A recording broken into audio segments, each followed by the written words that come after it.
Hello, Benny. How are you? Good, thanks, Mike. How are you? Well, I love your full name, Bernarda, but you go by Benny. And I see so many names at finish lines. I know you would probably fear somebody would say it incorrectly, but for this interview, I'm going to call you Iron Mom. How's that? That sounds better than Bernarda. Yeah. Thanks. Well, Benny, you, like so many moms out there, you're juggling so many things now with this COVID-19. And one of the biggest things, your kids age from 12 to 17 years old, five of them. And they've got to have their structure and obviously their homeschooling while you still are running a small business. You and your husband are in the house together, working as a team. You're trying to get training in. First question is, how you doing juggling it all? Well, when this first started, with COVID, causing us to stay at home and things getting really disrupted for my husband's small business, where he has 60 plus employees. I can't see anymore. It was really stressful. I had to be more of a support to him, and it was also really stressful because the kids had to start learning how to do their schooling offline. It was the hardest for my 12-year-old because he's just used to that structure. He likes structure. So I had to really quickly try and figure out how to make things easier for him. At first, I took him to my mother-in-law's house where things were a little quieter. Things can get pretty hectic at our house. We have 5 dogs, and then with the 5 kids, so he just couldn't focus. So the first couple of weeks he did there, and then now he's back to home doing work in the morning, and things have settled down, and things have settled down for my husband as well. He's one of the he was managed to get one of the SBL loans. And so that helped out a lot. He didn't have to lay off any employees. That was a huge stressor for him. So yeah, I had to actually try and figure out how to get training in secondary to helping with that new stressor. So it was one of the main things I think about when, I'm a mom with a lot of kids and I have a lot of training is adaptability.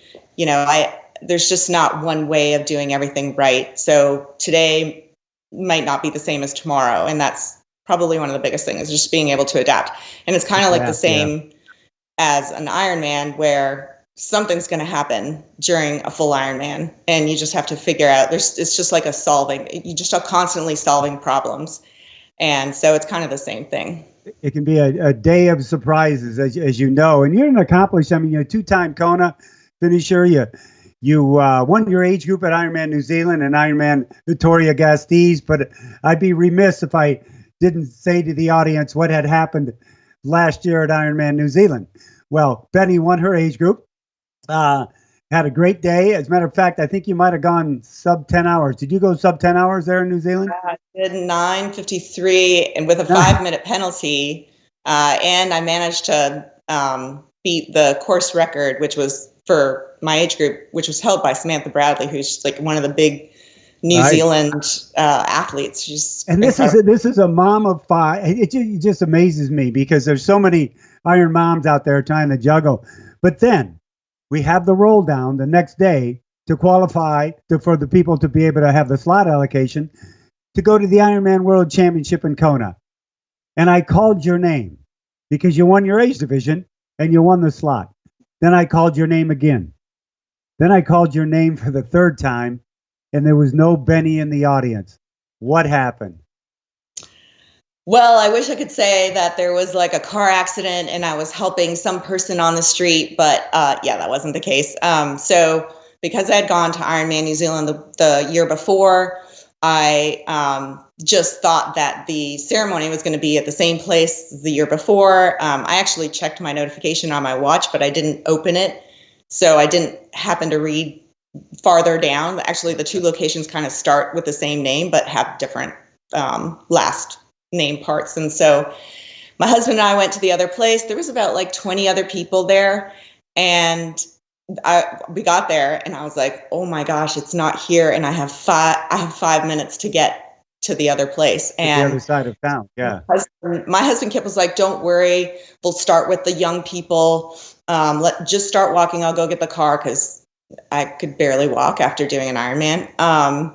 And so I start walking as fast as I can, which is just like a mile away. And I walk into the convention center, and literally the two girls that, the one girl that took my spot and then the other one, were walking towards the computers to put all their data in. So they had literally just received the slots, and I just couldn't believe it. I mean, obviously you saw how upset I was after. Oh gosh. But probably the nice thing about that was, I was upset, and I went outside and sat outside, and people were coming out of the convention center, and I had just so many athletes come up to me and say, I am so sorry this happened to you. I wish I could have helped you. You need to write Ironman. I hope that they, give you the spot back. And I was, no is no. It's like no exceptions. So, but that was really nice that people, felt for me, strangers. But then you just like you do in today's current situation of adapting your training and everything else, you adapted. And in July, you went to Victoria Gasteiz, won your age group there, and qualified for Kona. So you got it done, and you were at the Big Island last year. So good for you for sticking with it. So I got a question for you.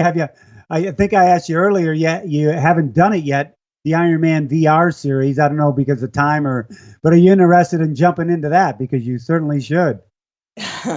Well, I'm for sure interested. You mentioned I went to Kona last year. During the race, I actually completely tore my Achilles, like in mile 8.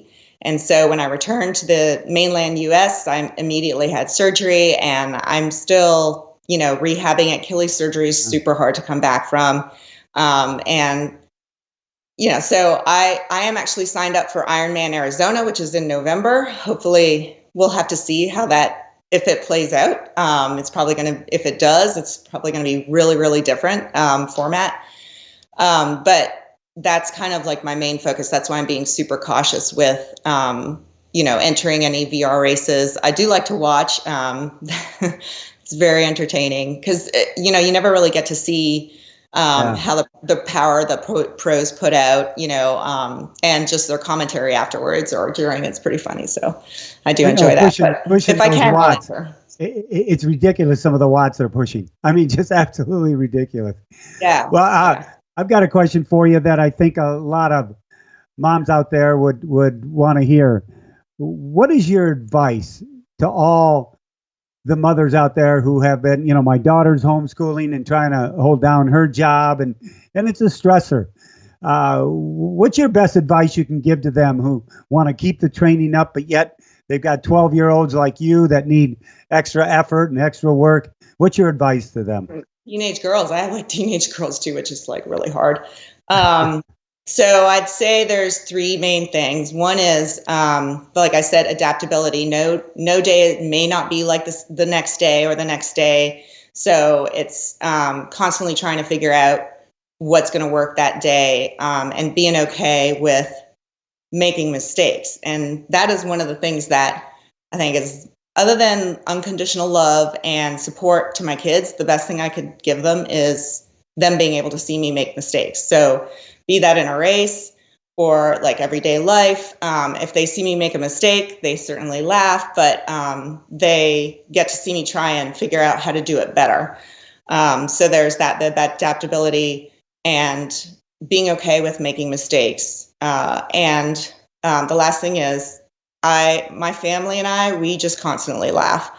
So being able to kind of laugh at like sometimes really difficult situations, it keeps us positive. And even when like in the midst of 5 kids being stressed and like 3 of the 5 having a verbal fight, like right in the middle of dinner or something, my husband and I will throw out something that will just make everyone start laughing. So that's probably the third thing that really keeps everything moving as smoothly as you can make it move, with 7 people and 5 dogs. Wow, what great advice. And the laughter does heal all. It's amazing. I've talked to so many people through the COVID-19, and sometimes you just have to laugh at yourself, and all of a sudden it opens up the soul a little more. It just opens up you to be more accepting of what's happening around us, because we have no idea. We have no idea, Beni, where that finish line is, do we? No. Yeah. And I mean, I understand. I see posts sometimes about how, another race got canceled, and, I'm just going to keep on training and hope for that finish line. Things are, you see things from other athletes that are incredibly inspirational, and see things that, like, how people are training. It's sometimes super funny. Yeah, I think humor is a huge part of keeping things positive and running as smoothly as can with a family. And it teaches I think the most important thing you can do as a parent is teach your kids, so Exactly. I think it's a great learning experience for them to have to go through. I mean, bad as it is, to have to try and figure out how to adapt to it. I mean, I have 2 kids that are supposed to be graduating and supposed to have a nice ceremony, and they're not going to be able to have it. So, it's helping them, and then they go off to college in the fall, hopefully. Wow.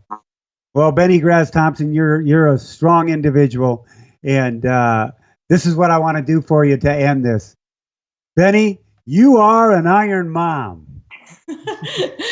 Yeah. Thanks, How's that? I've called you an Iron Man enough times. The Iron Mom certainly fits. Well, thank you very much. Keep juggling that balance act of making sure you're happy and keeping the kids fun in it all. You're great parents, I can just tell. So thank you very much for your time, and I can't wait to see you again at Ironman Arizona. Let's keep our fingers crossed. Yeah, I agree. All right. Take care. Bye-bye, Beni. Aloha. Aloha.